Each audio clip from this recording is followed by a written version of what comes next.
Hello, and welcome to What is Health, where we will be discussing a different aspect of health in each episode.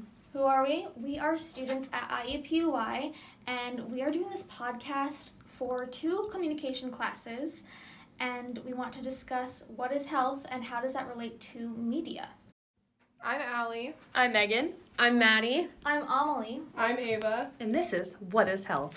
Today we will be talking about exercise, types of workouts, and different diets. But right now, I want you as a listener to think about what physical health is to you. And now I'm going to pass it on to some people around the table. So what physical health is to me is like general well-being. So there are all types of health. There's mental health, and emotional health, and physical health, yes. And all of it is a balance. I kind of said the same thing, that health is like basically prioritizing your mind and body to be the best version of themselves, so you're able to keep up with all of the demands of life. Growing up, I played softball my entire life, and especially in high school, we had to do like a lot of weightlifting, lots of cardio workouts, lots of trying to cut back a little bit on our eating. Recently, since I haven't been playing anymore, I've been walking a lot more, especially, serving. I get my heart rate up a lot. That's pretty much it. Yeah, I would say physical health for me, like being like an athlete in high school, like, and taking that into my like life now where I'm not an athlete, like, has definitely changed with like how I eat and like if I gain weight eating this, because I never did in middle school or high school and stuff like that. So it's just like definitely different how my personal experience with like physical health has changed since I was like in middle school and now to like my college self. I've been an athlete all my life, and I'm really into exercise. I'm really into diets, so I've tried probably just about every workout there is out there. Being an all-star cheerleader and being involved in dance and, stuff like that. Color guard. I've tried a lot. So I've done weightlifting. I've done cardio. So let's talk about types of exercises. So what, any preferences on exercise? Like, what's your all's favorite? I can go first. So now that like I'm older and stuff, I don't technically have a gym membership. Like, I just feel like those, like, for me, like, would freak me out, like, being in a public setting working out. Like, wonder if someone's judging me doing this, and, like, but, like, technically, like, not that they should be judging me, and, like, not that I should care how they see me working out, because everybody's different, and every workout is different for everybody.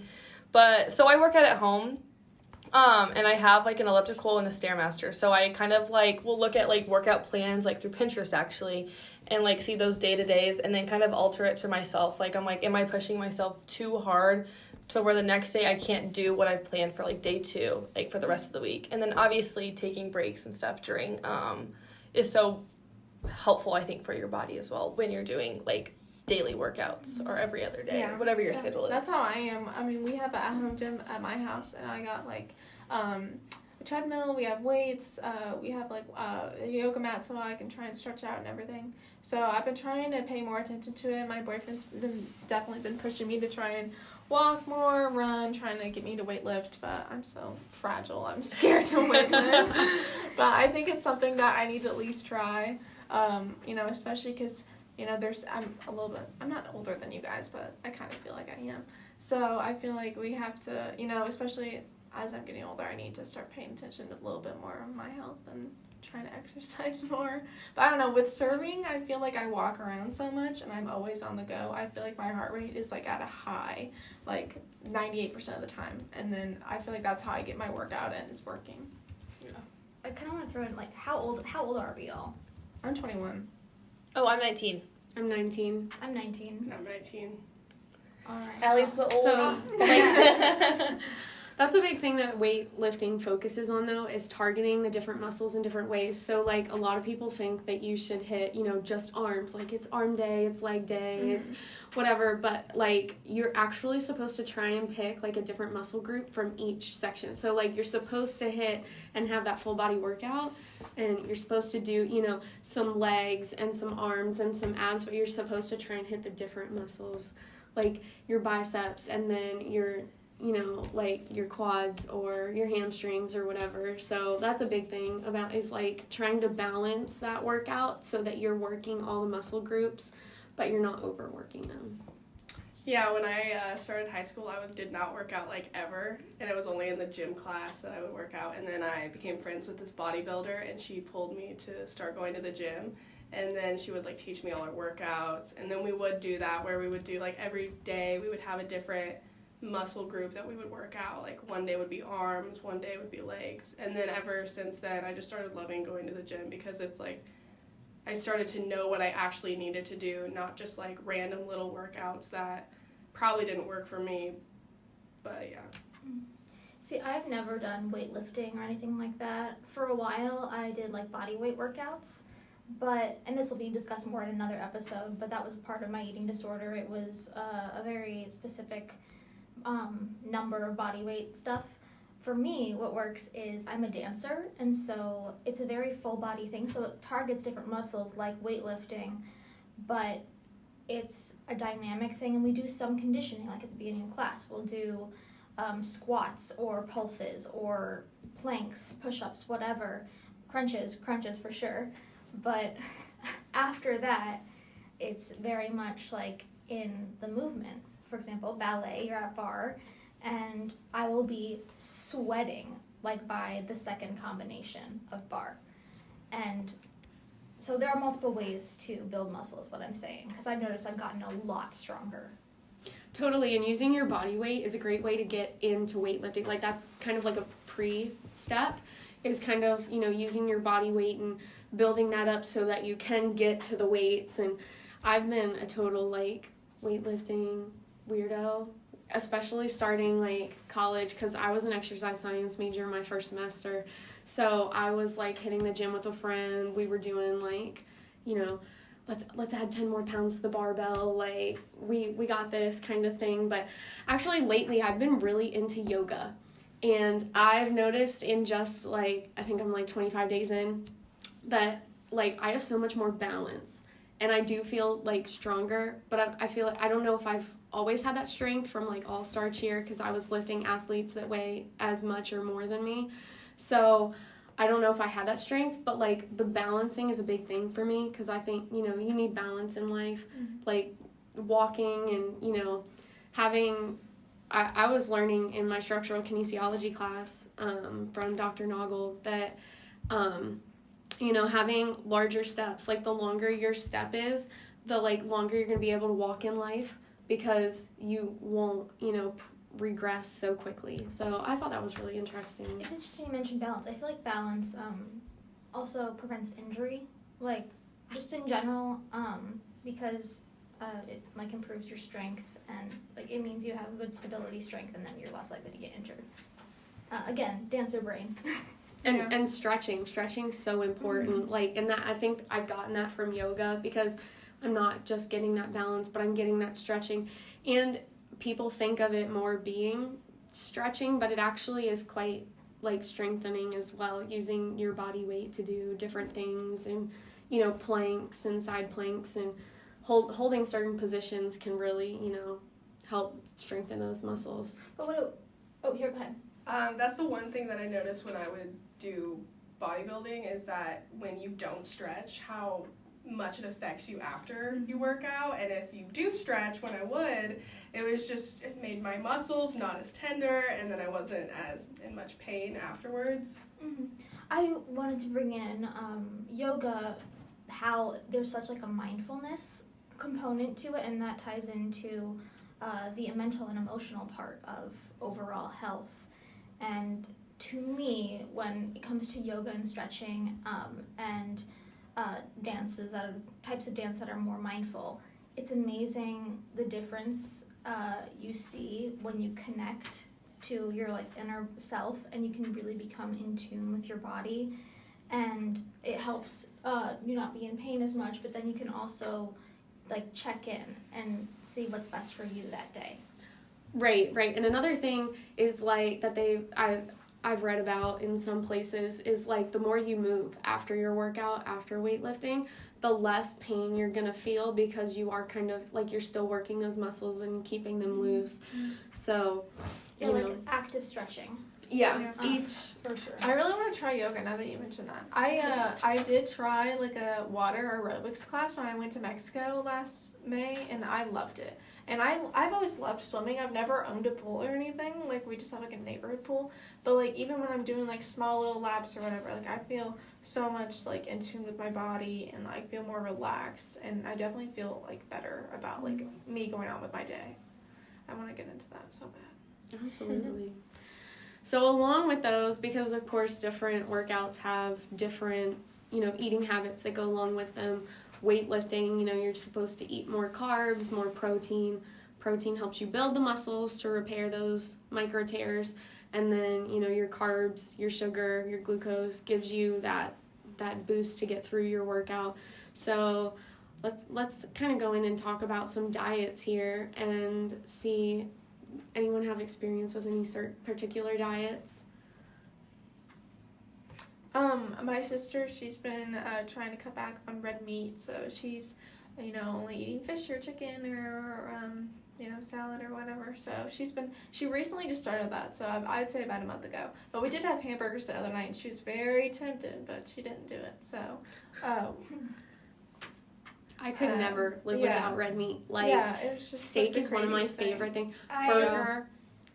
I stopped eating red meat like end of freshman year of high school, so it's been a good 4 years. Oh my gosh. So I have had like some beaker pork here and there, I guess a cultural thing. I'm French, and so there's a very classic dish from the region that I'm from that has pork in it, so I've had that like maybe once a year, or something at work where we do historic cooking, and I've had something with pork in it maybe once in the past 8 months. But I truly haven't had beef or pork in general for the past 4 years. That's insane. Yeah. To kind of touch on like the red meat thing, like this might be like TMI, but like, so I'm on birth control, but every like couple months I do like get a period, and on my periods I crave like iron, and like obviously meat, like red meat is like a ton of iron, so like I personally cannot live without it. Like iron's good for your body obviously too, but it's just a weird craving that I have. There are also alternatives, but like yes, if that's what works for you, that's what works for you. Yeah, and it's a weird thing, but like it's something that I've had since like I started my period in like 4th grade, and like because I started it young too, I think like maybe that's a reason where I crave like certain things like that, and like every woman is different like when it comes to an experience like that. Obviously that goes with physical health in a way too. But yeah. To go back to diets, I personally have never been on a diet because I do not have the mental strength to not eat certain things. But when I started college, I did a not like a purposeful calorie deficit, but buying food is expensive, so I had less access to food, because when I was in high school, I would like always go out to eat, because if I was like on break for work, it was the easiest thing to just go to a fast food restaurant. And then I got to college, and I just didn't go out to eat as much, so like a calorie deficit, it might not be like, because it's not a diet, because you're not like, well, that's kind of, but it's crazy how much that can just affect your weight and just like how you feel, just based off of like not eating as much calories. And going off of that, some people can see a really positive response from that, from a calorie deficit.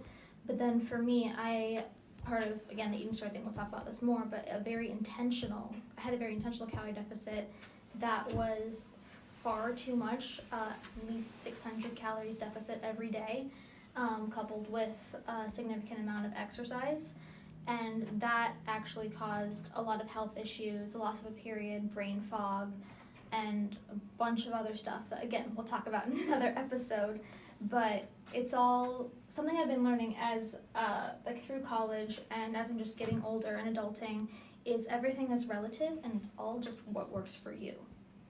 Absolutely. And I've always like grown up with the saying like everything in moderation. So like it's okay to have a bite of this or that here and there. Like cake is not a bad thing as long as you're, like don't eat it every day, but like, on those special occasions, like reward yourself, have a slice of cake, have a scoop of ice cream. I eat chocolate or cake or something every day, but that's me. That's me right now too, and I might change in like a year, but I'm active and I still eat, vegetables and protein, and I'm eating enough every day, and so that's where I am. You're doing what's best for you. I also feel like with like those calorie counters, that can also make it affect how you count your calories, obviously, but then it makes you focus more on it. But I tried not to do that, which just stopped eating when I didn't. Yeah. My boyfriend, he's like, been recently trying to get into weightlifting and trying to better his body and whatnot. So he's been trying to like take he found like sea moss pills. I know, at like a GNC, like one of those I don't even know, vitamin stores, and it's like so scary because I'm like, what is sea moss? Like, what is it supposed to do for you? And he's like, that was my question. It's supposed to help my muscle and build my strength and blah blah blah. I'm like, that sounds made up. And like he got some sort of like protein powder, and he's been trying to add like, and I don't know all the details on it. Sometimes when he brings it up and it just sounds so made up, I'm like in one ear out the other. It's like that's made up, but I don't know. He's been trying a lot harder recently to try and better himself, and I'm proud of him for it. But sometimes it's like it gets scary. Yeah. Well, and back to the sugar thing. Like, I am a firm believer that sugar has an addictive factor, because when you like have a little bit of sugar, you want more, and then like you keep wanting more. And then my problem is like I would eat something sweet and then I'd want something salty, but then I would want something sweet to like contradict the salty. Exactly how I am. And so I would just keep going back and forth until I was like, no, you have to stop. Like, you've had too many chips, you've had too many like. This is actually, it's funny that you said that, because I'm the exact same way. Potato chip, chocolate, same thing. But the one way I can get myself to stop is I did Invisalign over the last year and a half. So at night before I went to bed, I would brush my teeth and put my Invisalign in, and that's what made me stop, because obviously I can't eat with it in. So yeah, I noticed an issue with that. It's not that I had a problem, but it was like, oh my god, I feel like I'm doing this all the time. I need to stop. So yeah. And see, again, from my experience, like that is what you experienced, but for me, having started the calorie deficit with cutting out sugar entirely, your body also needs sugar. And when there is a significant deficit, or even not so significant, different parts of your body do start shutting down. And so the same thing, everything in moderation.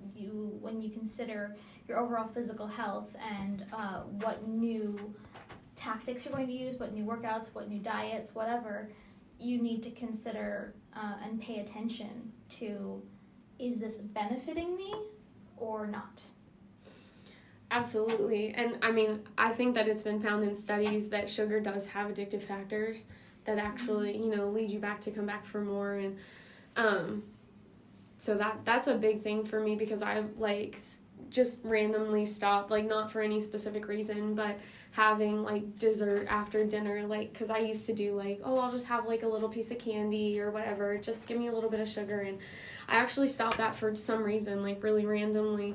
But ever since that, I don't have that urge to I should, or I want to, or it's just kind of oh, it's there. I walk away from candy, and because usually, I used to want to grab a piece every time I walk by. That's natural. That's what your body is telling you, right? Absolutely. And sometimes you have to listen to your body, but because I believe that if your body is craving, if your body is telling you you want something, I believe that you're supposed to, go and have it. There's a function to that, and yes, sugar addiction exists, but there's also a function to your body communicating with you. Oh, absolutely. So there's a bunch of different factors in there, but back to diets, I actually tried carb cycling a couple weeks ago. And carb cycling, not a good idea for me. I like carbohydrates way too much. I didn't realize you were out of that. Probably, I stopped because I was I can't do this anymore. I eat way too many carbs, and because, there's carbs in everything. And I was I'll eat pineapple, it's a fruit, nothing bad, fruit is good for you. Pineapple in a cup of pineapple, there's 22 grams of carbs, and it's it's a very sweet fruit. Insane. It is a very sweet fruit. It has a lot of sugar. Carbs. It's a lot of sugar, but it's there are carbs in everything, and it's really hard to do the low carb days. So I was just I'm done with it. But I did try it. I gave it a try. I did it for 2 or 3 weeks. But like the low carb days for my body weight and size, and for my activity levels, I was having to eat like so little. I think it was like a suggested 40 grams a day. And I was like, well, if I'm going to eat like a cup of pineapple, that's half my carbs for the day. Like, what am I going to do? Not to mention that I like bread, which is another problem that I have, but like whatever. So what's like an example of like your low carb day? Like, what was that like? Like, what would you try to eat? I honestly tried to eat the lowest carb. Like, I would cut down on certain things. I would try not to eat bread on low carb days because bread's like almost pure carbs. Yes. So like I would cut that out, but like we go to Chick-fil-A normally between Tuesdays and classes, Thursdays. yeah, on Tuesdays and Thursdays, and those ended up being my low carb days, and I was like, that was the dumbest thing you've ever done. Like, why would you make your Chick-fil-A days your low carb days? And so I would I would try and get a side salad, and then I would get like chicken nuggets instead of the chicken sandwich to take away the bread. And so that was kind of like my dynamic. And then at dinner, you know, I tried to stick with like just a protein and, you know, fruits and vegetables or whatever, and stay away like from carbs completely, which is impossible. But fruits and vegetables, those are by definition carbs. Right. So it was just like focusing on just trying to intake low carb foods. Which it didn't end up working for you. No, it just shows how like everyone's approach to physical health is so dynamic. Absolutely. And everybody's different. And my high carb days were fine because I like 150 grams of carbs, and I was like, heck yeah, I could do this every day. What honestly when do. It was 150 grams, did you find yourself eating normally, or was that like more than usual? If it would have been like that was eating normally for me. Okay. But I've always been an active kid, and with all-star cheerleading, like a lot of people think about sideline cheer when they think about all-star cheerleading, but it's not the high school team that cheers on the football team. Like, it's hardcore. Like, it might only be 2.5 minutes of a performance at a competition, but I was in the gym 6 and 7 hours a week, working my butt off constantly, tumbling, lifting, working out. Like, it was like all kinds of stuff. Dance. Yeah, it's like Dance Moms but cheer. Yeah, yeah, and there's a little bit more of a weight factor. That's the only, like, that's one of the biggest differences is the weight factor. So, you know, and we would start off with, you know, some cardio to get our bodies warmed up, and we'd stretch, and then we'd do our routine, and then, you know, at the end we would condition. And so with all of that, like, I was constantly building muscle. So it was like being a weightlifter, but instead of, you know, weights, it was like a human body. But so I've always, you know, had the high carb and the high protein, and like that, those are definitely mine too, is carbs and protein to focus on. That's what your body runs on when you're so active, because you're building muscle, and you need literal sugars in your blood to give you the energy. Like, that's how cell biology works. Absolutely.